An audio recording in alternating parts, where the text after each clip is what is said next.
Hi, I'm Dalton Teagard. And I'm Asa O'Shaughnessy. And we'd like to welcome you to the first September edition of SCNN. Friday Night Lights is not an uncommon event around Scott County, and neither is the name Brian Hudson. As only a junior, Hudson exceeded all expectations out in the field. Jacob Kane and Kirsten Norris talked to Brian's coach of 3 years and the player himself. When you think about fall, when you think about the traditions of fall, what is more traditional than high school football? Especially Scott County High School football, where in each of the last 10 years they have won 10 games. Every once in a while, born from our tradition, along comes that special athlete, that lightning in a jar. We sat down with Coach McKee to talk about offensive lineman Brian Hudson, number 71. Brian doesn't brag on himself. He's by far the most highly recruited athlete to ever go through this high school in any sport. He's got multiple Division I offers. He's been a 2-time state champion in track. He's got an offer to play at Alabama, LSU, Tennessee, Ohio State. And you wouldn't know that if you were around him. Let's hear from Brian Hudson as he talks about his success from freshman through senior years. I've grown a lot, obviously physically with, lifting every year and, with all the athletics that I do, especially football. Yeah, like working hard, studying every night, with all the classes, the harder classes each year, especially junior year. It's, at first it was overwhelming, with all the offers and attention and everything that, obviously I had not gotten at all before. It was pretty overwhelming at first, but once I kind of wrapped my mind around it and everything, it kind of got, I handle it pretty well because it really doesn't bother me. I really don't pay much attention to it and let it affect my play or my mindset at all. Bill Wilson worked hard to raise the funds to open the Fieldhouse facility that bears his name. Thanks to him honoring the tradition of football in Scott County, athletes like Brian have a place to grow and train. Well, I've known Bill for the whole time I was here. I met him when I first got the coaching job in 1997, and the Fieldhouse is named after him. He spent countless hours helping get the money raised to build that Fieldhouse. And Bill was a real driving force behind that. He was an excellent coach, an excellent father, grandfather, a tremendous contributor to our community. Served for years on a Parks board, was the chairman of the Parks board.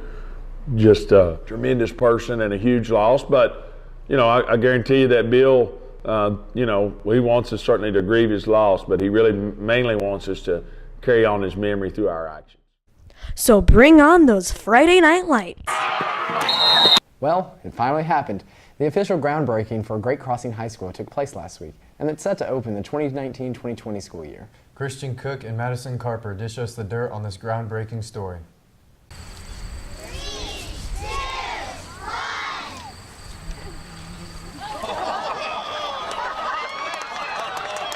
Scott County broke ground for the home of the Warhawks August 31st. The land itself is representative of the scene of community and history that Great Crossing High School will uphold.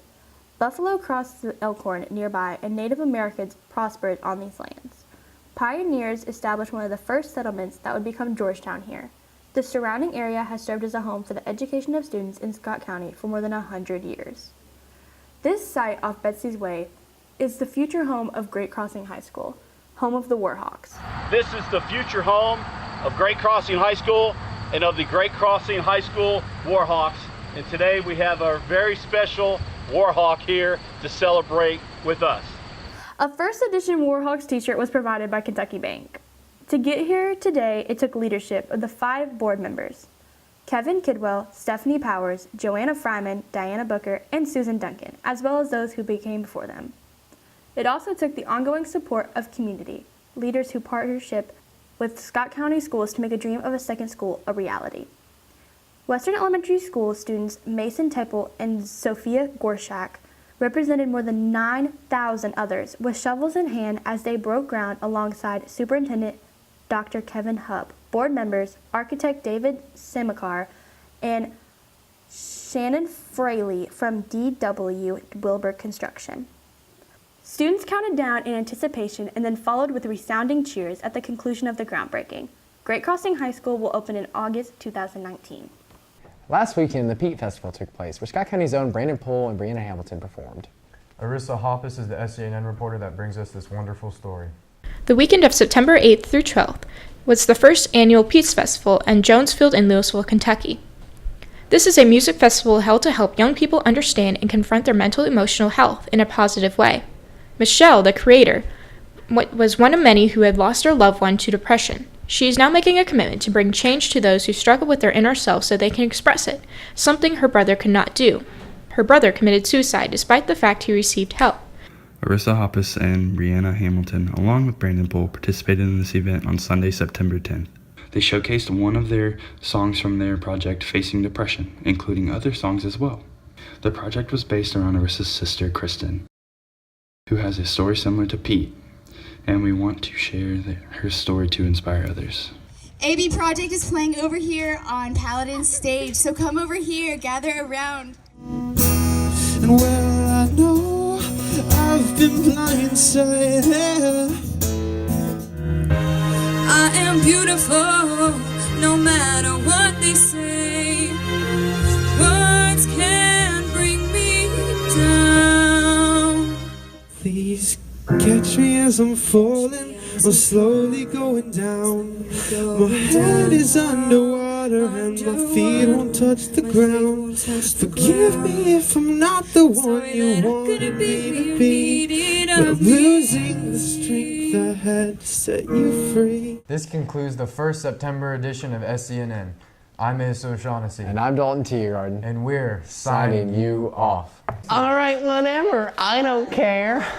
You know the Muffin Man. The Muffin Man? The Muffin Man. T. Willikers. So, I looked in the light. Sorry. So, Asa, how many South Americans does it take to change a light bulb? What? A Brazilian. Nothing. That was so sad. When you're out recruiting, a phone call doesn't always cut it. You have to be there, face to face. It's the same with banking. That's why I chose Central Bank. At Central Bank, it's easy to stay connected with online and mobile banking. But when you need someone to talk to or a quick decision made, we're right here with the products and personal service to help guide you toward your financial goals. Think local. Grow local. Bank local and put Central Bank's local advantage to work for you.